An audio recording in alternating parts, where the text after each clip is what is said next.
আসসালামু আলাইকুম। আশা করি আপনারা সকলে ভালো আছেন। আজকে আমি একটা গুরুত্বপূর্ণ বিষয় নিয়ে আপনাদের সাথে কিছু কথা বলব।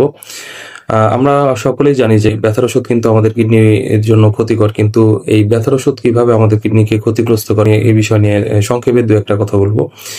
ব্যথার ওষুধ মূলত non steroidal anti inflammatory drugs, যেগুলোর মধ্যে রয়েছে অ্যাসিক্লোফেনাক, ডাইক্লোফেনাক, ইবুপ্রোফেন, ন্যাপ্রোক্সেন ইত্যাদি, ইত্যাদি। তো এই ব্যথার ওষুধগুলো মূলত হচ্ছে আমাদের কিডনির যেই রক্তনালী রয়েছে সেগুলোকে সংকুচিত করে দেয়। ফলে কিডনির যে ব্লাড সার্কুলেশন সেটা কমে যায় এবং কিডনির যেই সাকনি প্রক্রিয়া, ব্লাড যে সে পরিশুদ্ধ করে সেই যে প্রক্রিয়া সেটা কিন্তু বাধাগ্রস্ত করে।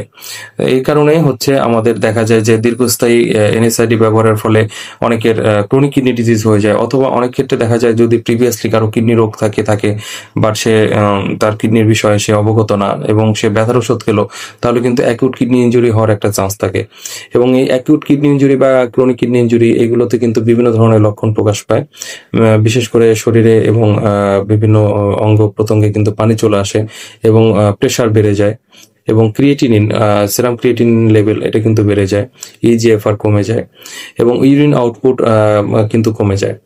তো এসব ক্ষেত্রে আমাদেরকে দ্রুত চিকিৎসকের পরামর্শ নিতে হবে এবং যেই ব্যথার ওষুধ আছে অফেন্ডিং ড্রাগ সেটা কিন্তু আমাদের বন্ধ করতে হবে এবং অ্যাকিউট কিডনি ইনজুরি এবং ক্রনিক কিডনি ইনজুরি এটাকে ডায়াগনোসিসের মাধ্যমে আমাদের চিকিৎসকগণ আমাদের অবশ্যই চিকিৎসা দান করবেন।